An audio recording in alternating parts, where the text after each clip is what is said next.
here, host of How to Take a Break, the podcast, owner of PM Kester Enterprises, LLC. Want to hop on because I have not been on in a while. June has been my take a break month, and I have been doing June replays. Thank you for supporting the replays. Thank you for supporting the podcast because, again, this is a self-funded movement.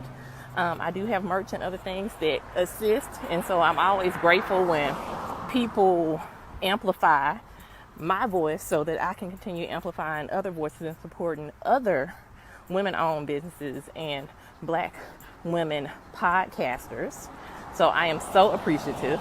I am right now taking a break for my health, trying to build that into the day, but I am coming on. Look, I don't know why you would think at 2 o'clock it wouldn't be like crazy people out here, but I am coming on to talk about taking a break to give yourself grace. Taking a break to give yourself grace. So tomorrow marks June 30th, the end of quarter 2, right? But also the halfway mark of 2021. What were your intentions? What were your goals, right, for this year?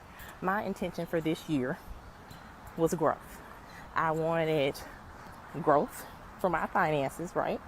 I wanted growth in my career. I wanted growth in my relationships. I wanted overall growth, just wholeness and growth. Now, what happens is anytime you put an intention out there, something comes there to basically call you out and to challenge that.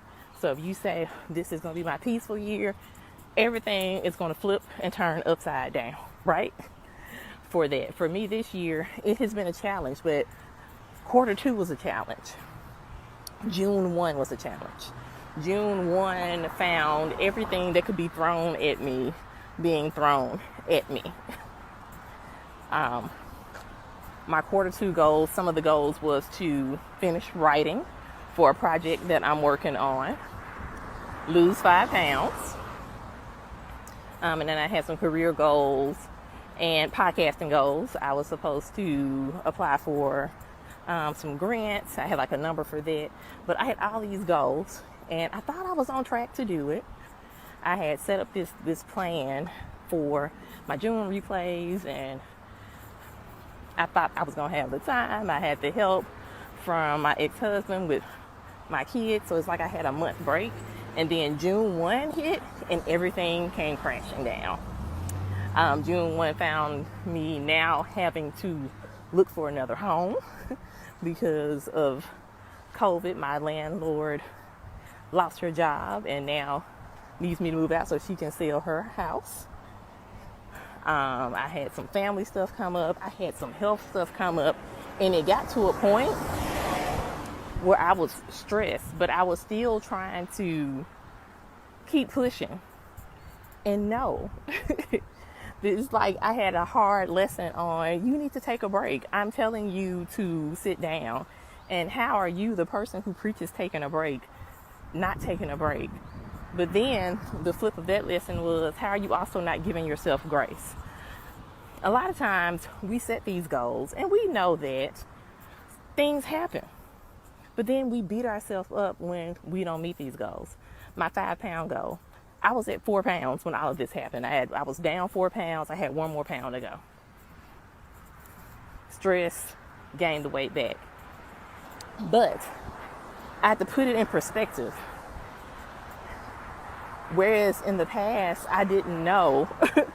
I felt like I was at a standstill with my weight. I didn't know what to do, right? I didn't know where to go, what was next. But now I know what to do because I was able to light that path, to do the work needed to get that weight down. Now I have the formula, so I can do it. I'm going to give myself grace because I know that I'm going to meet my goal and I'm going to get to where I have to get to. For my podcast, I was supposed to apply for grants and look at monetary sources. I didn't apply for any grants. But what happened was I ended up networking still in the midst of all of this. It's like I just found myself in rooms, in conversations with people going, hey, have you thought about this? And I was able to connect with 6 sponsors. That wasn't on my list. It's like it moved me. I was routed in another direction. So I'm going to give myself grace about the grants because I got 6 other financial connections that could be podcast sponsorships or content sponsorships. So give myself grace on that. For money, I thought I was doing bad with money and savings because I'm like, oh my gosh, moving is so expensive.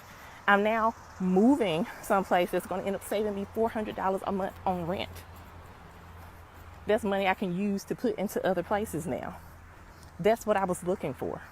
That kickstarted other financial things in my life for savings, for investments, for meeting these goals. So I want you to look at where you are now as we hit this halfway mark. Take a break. I have a worksheet and everything on this. You know, if you really can't afford to inbox me, I will send it to you. But take a break to look at where you are in this halfway mark of the year. See, taking a break. And if you had that list and you didn't accomplish something, give yourself grace. Think about why you didn't do it. And guess what? We have 6 more months. 2021 is not over. I believe in you. You can do this. Let me know how you are taking the break to do the things that you need to do for 2021.